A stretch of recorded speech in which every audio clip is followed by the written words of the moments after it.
Alright, so that's it for instruments. If I missed anybody's questions or comments, I'm sorry.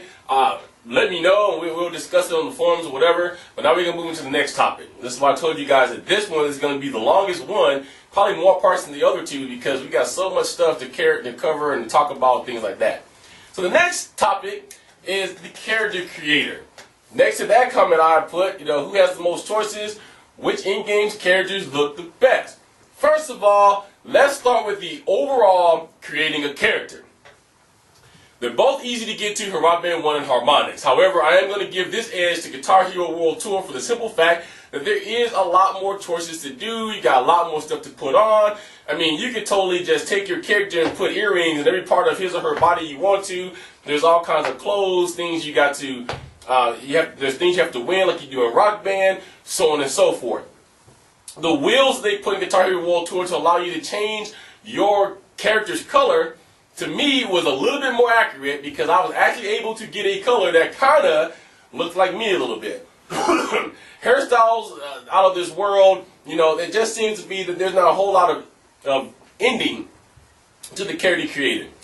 The Rock Band 2 character creator I thought was good, but it didn't have as many choices. You didn't have as much freedom as what to do with your character. There's a set amount of choices you have for color. There really isn't a lot of in between.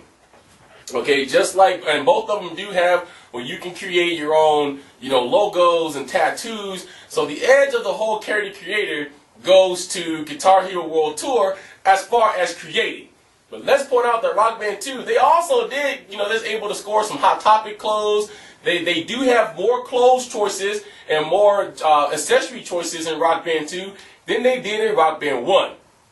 But if I had to compare, Activision naturally should have the one-up in this because they use the same engine that they used to do Tony Hawk, and I heard mentioned that their Tony Hawk thing was supposed to be as close to whatever EA used to do the Tiger Woods series for the last 3 years, okay? So yeah, they've created Tony Hawk. They created all of his friends. They created a lot of things, so they should have the edge in this. Here's the sense of disappointment, though. They still look very cartoonish to me. If I looked at my character in Guitar Hero World Tour versus my character in Rock Band, the only thing that I think Harmonix needs to do as far as my character goes is there's no really in between. There's like super skinny, there's medium, and there's like heavy. I'm in between that. But if you look at my character, I look really skinny. But when I put these two characters in gameplay, my Rock Band 2 character looks more real. The Guitar Hero World Tour character to me still looks cartoonish. To me, it doesn't matter how many choices you have. It matters what the presentation of that character overall looks like when it's over. Everybody in this game, character-wise to me, looks like something that jumped out of a cartoon. It still looks like Guitar Hero 3 to me. Okay? Yes, they did a heck of a job with mocap when it came to Zakk Wylde and Ozzy Osbourne and Hayley Williams and Travis Barker. Yes, they did a heck of a job with all the tattoos that Travis Barker has and the distinct marks or whatever that each of these characters have and the girth of Zakk Wylde. But if you go to House of Blues and your characters like a bunch of cartoons, have it really accomplished anything? I was just expecting that the character creator or the character after you created it would be a lot more polished than what it was. I have to say that I was really disappointed with that. But if we're looking at the overall just creation itself, Guitar Hero World Tour wins this one.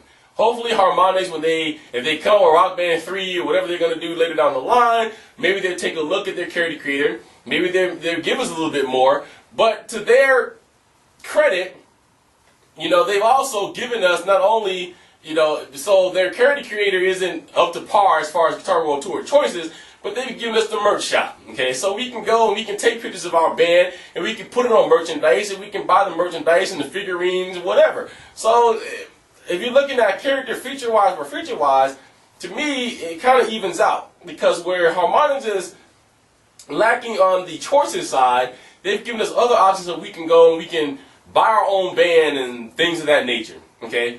But I'll say it again, Guitar World Tour for choices and building a character goes to Guitar Hero. Alright, moving on to the track list. who has the better track list has been the one thing that's come up profusely in this battle. And is it both equal? I'm going to say it's a toss-up because of this. The only way I can say, in my opinion, that one track list is better or worse than the other is if one track list just had nothing for me. Okay? So if all the Guitar Hero World Tour songs just didn't do nothing for me, and if all the Rock Band 2 songs didn't do nothing for me, then we have a draw. I'm going to say I think it's equal. Here's why. There's a barrage of songs in Guitar Hero World Tour that I love to play. Beat It, Hotel California, Are You Gonna Go My Way? I'm just pulling out a few. Okay, you got Wings in the game, you got Van Halen in the game, bam. You go to Rock Band 2, we got Man in the Box, I can't even name the countless DLC. I have 256 different DLC songs that they've given me. I've got bands like Paramore that I've never, Laugh Me If You Want, never heard of to this game, Linkin Park, and it just goes on. For me, it's refreshing to play both sets because one game, which I told you I wanted before, gives me something that the other game does not. This is what needs to happen to keep people playing both games. Okay, so I feel the track list is a draw. I don't like every song in the Guitar Hero World Tour track list. I don't like every song on the Rock Band 2 track list. There's bands in Guitar Hero World Tour that I don't know. There's bands in Rock Band 2 that I don't know. We just got 20 free DLC from Harmonix, and I'm going to tell you right now, I haven't heard of any of those bands. One band I've heard of because I've heard of the song, and I think that's a band called X Japan. I've heard the song, but didn't know who the band was, okay?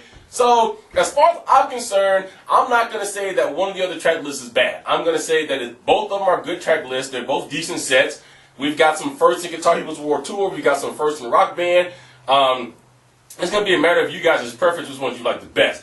If you're doing it like I'm doing it, it's just refreshing to be able to switch from game to game and not have the same songs. Although there is a ton of songs that's in Rock Band 2, there's also in Guitar Hero World Tour, you have the option of skipping over those and going to the songs that you don't have. 85 songs on both, okay? Well, actually, let's say 85 songs in Guitar Hero World Tour, over 100 with the Rock Band because we got the free 20, being that that's what was supposed to come out at launch in the first place. All right, so either way it goes, you got a lot of songs to go choosing from. So I'm not going to say that either one's bad, checklist is bad. I'm just going to say it's a toss-up.